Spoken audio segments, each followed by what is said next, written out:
Assalamualaikum warahmatullahi wabarakatuh. Perkenalkan, nama saya Siti Niswatul Fauzia, jurusan Manajemen Dakwah Fakultas Ilmu Dakwah dan Ilmu Komunikasi UIN Syarif Hidayatullah, Jakarta. Pernahkah kita mendengar kalimat Al-haqqu bila nidhami yaghlibuhul batilu bin nadhami? Kebenaran yang tidak diorganisir akan terkalahkan oleh kebatilan yang terorganisir. Ini bukan hadis ya. Maksud dari kalimat tersebut adalah segala sesuatu harus direncanakan dengan sebaik mungkin agar tepat sasaran. Dalam hal ini, saya akan membahas mengenai tentang perencanaan sistem informasi dalam lembaga manajemen haji dan umroh.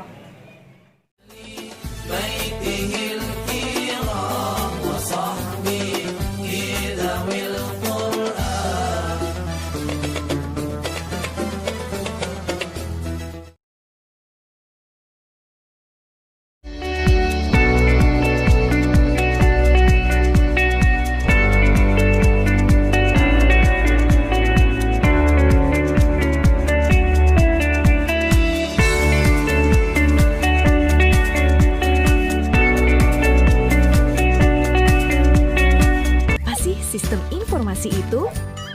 Sistem informasi adalah software di komputer yang berfungsi untuk mengelola data dan membantu kita dalam melakukan manajemen di tempat kerja kita. Mengapa sih kita harus menggunakan sistem informasi? Supaya mekanisme kerja bisa terjaga secara konsisten, semua data tersimpan dengan baik, dan kita bisa menerima report apapun dengan cepat.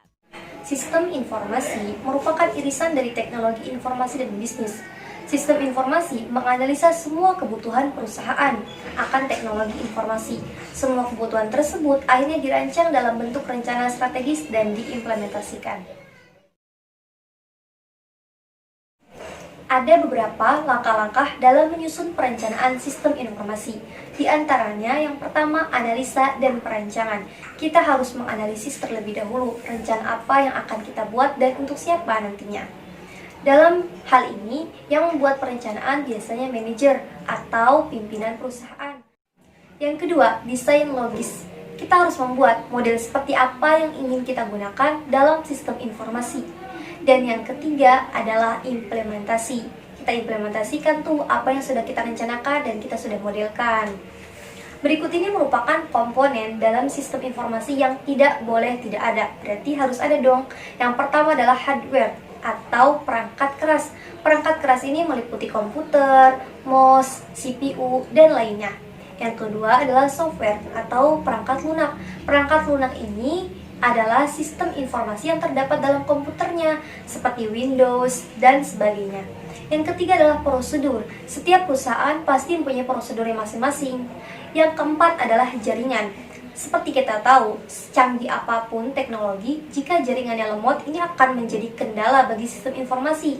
Jaringan ini bisa meliputi IndiHome, WiFi, Telkomsel, dan lainnya. Yang kelima adalah data. Data ini merupakan hal yang penting karena kita menyimpan seluruh informasi dalam perusahaan dalam file atau dokumen tersebut.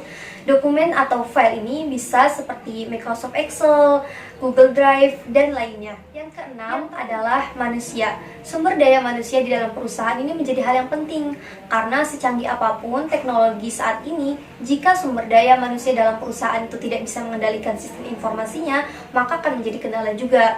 Nah, manusia ini bisa meliputi manajer, direktur, karyawan, dan staf lainnya.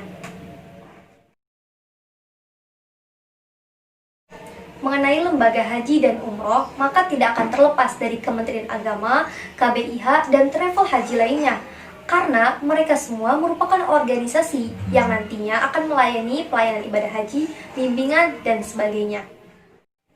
Adapun faktor yang mempengaruhi tingkat keefektifan sistem informasi di lembaga penyelenggaraan ibadah haji dan umroh, yaitu pertama, kecanggihan sistem, kedua, sarana dan fasilitas sistem informasi, ketiga, sumber daya manusia atau tenaga ahli, dan yang keempat adalah standar operasional yang berlaku.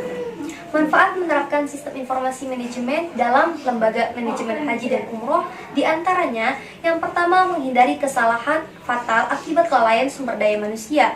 Kedua, kemudahan manajemen perusahaan baik dari segi waktu dan keefektifannya. Kita tahu jika kita menggunakan teknologi informasi, maka akan lebih efektif karena jangkauannya bisa sangat luas. Yang ketiga, perusahaan akan lebih peka dengan adanya kekeliruan. Jika kita menghitung dengan manual, maka bisa saja terjadi kesalahan. Tetapi ketika kita menggunakan teknologi informasi di dalamnya, maka prosesnya insya Allah tidak akan ada kekeliruan karena semuanya sudah canggih kan? Nah, manfaatnya banyak sekali tentang kecanggihan sistem informasi dalam penyelenggaraan ibadah haji dan umroh. Dari pembahasan yang sudah dijelaskan tadi, dapat disimpulkan bahwa ketika lembaga penyelenggaraan ibadah haji dan umroh menerapkan sistem informasi di dalamnya, seperti mempunyai website dalam hal pendaftaran tidak hanya menggunakan offline tapi juga online, serta pembelajaran mengenai ibadah haji dan umroh dapat diakses melalui website resminya, maka hal ini tentu akan memudahkan perusahaan dan juga para calon jamaah karena cakupannya sangat luas. Oleh sebab itu, setiap perusahaan harus menggunakan teknologi informasi di dalamnya agar dapat maju dan bersaing dengan perusahaan yang lain. Mungkin hanya ini yang dapat saya sampaikan, kurang dan lebihnya mohon dimaafkan. Terima kasih atas segala perhatian. Wassalamualaikum warahmatullahi wabarakatuh.